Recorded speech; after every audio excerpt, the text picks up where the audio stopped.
I'm here with Zac Hill in San Francisco in the Orchard Hotel. Our glorious backdrop right here. It's kind of beautiful. What brings you to this region? I'm wondering about that. Oh yeah, well, as I've talked about in my column several times, I'm about to go on a loose scholarship to Malaysia. We've been in New Awesome. York for about the last 5 days doing orientation and things like that.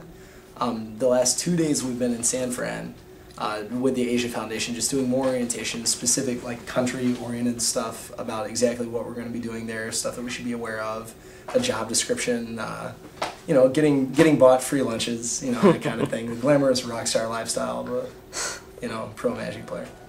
And do you think Wizards is doing enough, or is pretty much doing a horrible job promoting Eternal formats?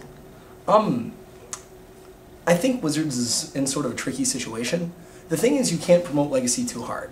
I love Legacy, actually. I'm one of the very few contemporary pro players that I think is relatively into Type 1 and Legacy. But I think that if you promote it very aggressively, you edge out some of your international community. I've talked to Paulo Vitor Dama de Rosa about this a lot. He says that card access is a huge problem in places like South America, Japan, Europe, where getting access to these cards, they just weren't printed frequently back when these cards were in print. So it's mostly an American scene. Yet, all of Wizards' high-level events are obviously going to be international events. So you exclude a lot of your player base if you promote it at that level a lot. That said, I think you get a lot more grassroots programs because I think it's an extremely popular program and popular format with a specific community, and I think Wizards could be doing a lot with that. That said, too, though, they don't really have the resources to playtest those formats very much. So I think what their concern is that something will get out of control if they make it too competitive, and they don't really have a recourse other than to ban a lot of cards, which is going to upset people who pay a whole lot of money on the secondary market only to have a card get banned if something's too good. So that's sort of my 5-minute spiel on Legacy. But I really do enjoy the format, and I think it's becoming a lot more popular amongst American pros. I know Owen Turtenwald and LSV are both pretty into it. So, could Eternal reporting be better than it is right now? Oh, most certainly. I mean, I've done coverage staff work. I don't want to speak for what Wizards coverage staff was thinking about specifically at Worlds because I wasn't a part of it then. But I do know that the main goal of coverage is frequently to make what's going on resonant to the broader Magic community. So you have to act. I remember Stuart Wright's Survival deck was a good example of this, even though he made it independently. There was an example of Welder Survival and Legacy long before that deck. And some of the Dragon Stompy builds, you have to treat those as new decks even though they've been around for a while because the vast majority of your audience is going to know very little about Legacy. They may know, for example, something like Threshold exists, they may understand some of the parameters of the format, but they're not going to know a lot of the more sort of extreme or roguish builds. So you have to cover those like they're more recent developments when in reality they're just sort of on the fringe. I think they could do a better job of factually reporting those things, but at the same time I don't know if there's that many opportunities to do so. What needs to happen really is the user community or the players for Legacy and Vintage need to get a lot more vocal, I think.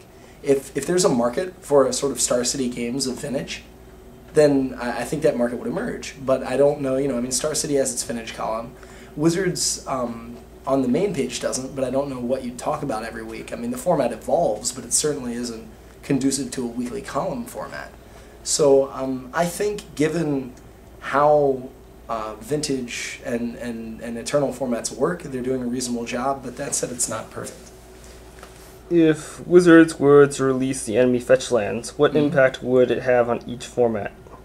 Wow, that's a good question. I actually don't know how much would change in a format like Type 1, because you can already just get every land. Obviously, if you had some multicolor deck that wanted better wasteland protection, then it would clearly shake that up.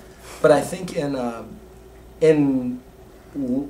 Legacy, Type 1 and Extended, it would have an impact, but I don't think it'd be that revolutionary. Just because right now, you can get any dual land that you want. So, allied color, and there's no wasteland in Extended to punish that. There's Magus the Moondwarf and Blast Miner, but you can't activate a sack land through a Magus anyway. So it would give you marginal wasteland resilience, or marginal Blood Moon resilience in Extended, but it's not going to give you a whole lot more than that. I think in Standard it would be huge. I think you've got like some of the way it would make any sort of deck sorting effect a whole lot better. It'd make Misspelled Plains a lot better. I think that's a really underrated card in the first place. And obviously you just get a much better mana base. I think you'd start seeing I think what would happen principally is that Quicken Toast would become like even better than it already is, because you wouldn't need access, like you could run fewer comes into play tapped lands, which would make the deck faster, and I think it would become a lot more powerful. So I mean, they'd certainly have an impact, but your mana right now isn't that bad, and I think now would be an awkward time to release the cards, because you're gonna get a lot more packs being bought because of mythic rarity and things like that anyway. So you'd get marginal value out of including such a chase rare in a set like Shards of Alara. Whereas if you waited for a set that was sort of less built up, that'd be a really, really good time to include them, because you could sell a lot of packs that way. I see.